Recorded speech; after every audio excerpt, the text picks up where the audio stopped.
Hey, so today is a preservation day.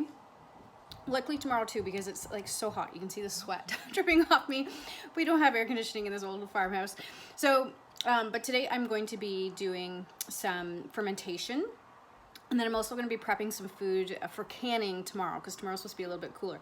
But I bought some, you probably saw my stories, I bought some Napa cabbage from the farmer's market yesterday. And I don't grow any in my garden, but I'm going to start to grow some in my garden because it's pretty awesome stuff. Typically with Napa cabbage, people make kimchi. Now I like kimchi, but when I ferment my vegetables, I want to be able to eat my vegetables that I ferment every day. And sometimes kimchi just has too much spice in it for me. And I'd rather just ferment the vegetables and then put my own spice in it. So here is some Napa cabbage, and I've sprinkled it with some pink salt.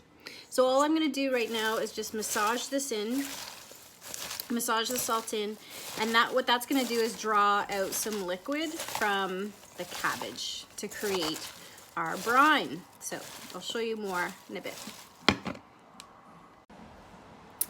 Okay, so I've added some more veggies to my kimchi. So carrots, which I did not get from my garden because I have carrots in my garden, but I need to use up these carrots in the fridge. And then the recipe called for green onions. I didn't have green onions, but I used leeks from my garden. And then the recipe also called for radish, and I used all my radishes up. But this is kohlrabi that I had in my garden. So I'm putting these, I'm going to just mix all of this stuff together. I may regret the size that I did the kohlrabi in, just because, you think about eating your food. If you think about this as a salad that you're going to eat, is that going to be good? I don't know. We'll have to see how it fares. Now, I did have this Napa cabbage in a salad last night, so there's little bits of cucumber, little bits of pepper in there, but it's okay. It's all going to ferment and be good, and I'm going to have this, probably by Wednesday or Thursday this week.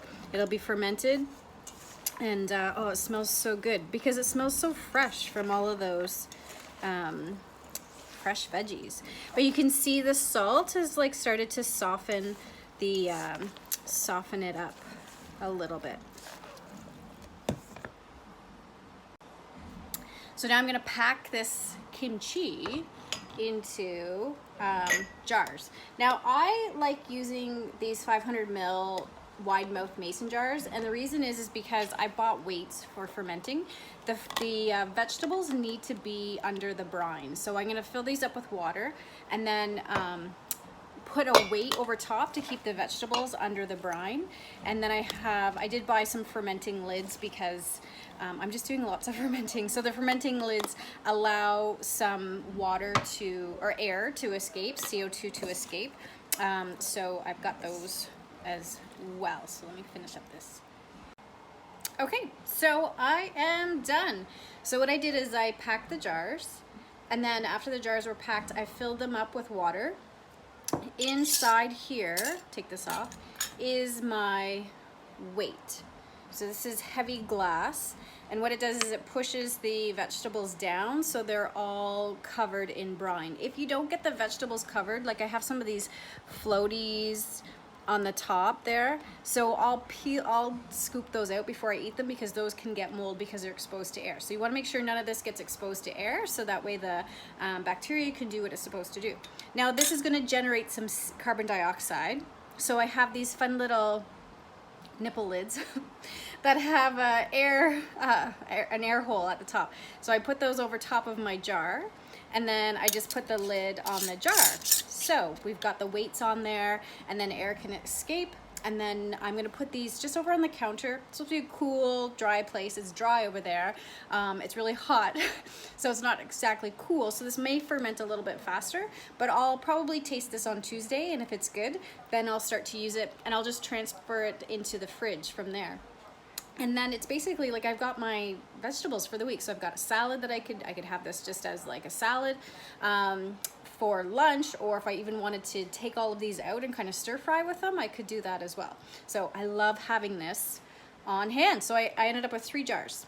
Now the recipe comes from this book that I picked up called Fermenting Made Simple. So lots of great recipes in here. And this is the brined vegetarian kimchi, but like I said, I didn't put in the spices, and I just kind of made it my own with what I had harvested from the garden. The other thing I love about fermenting is that I didn't have to turn my stove on. So in terms of canning, there was no heat that was produced, and I've got some lovely things preserved. As soon as these go in my fridge, they will last, I think about 3 to 6 months. So lots of time for eating. They won't go bad quickly, which is nice. So it's been my new favorite thing this summer.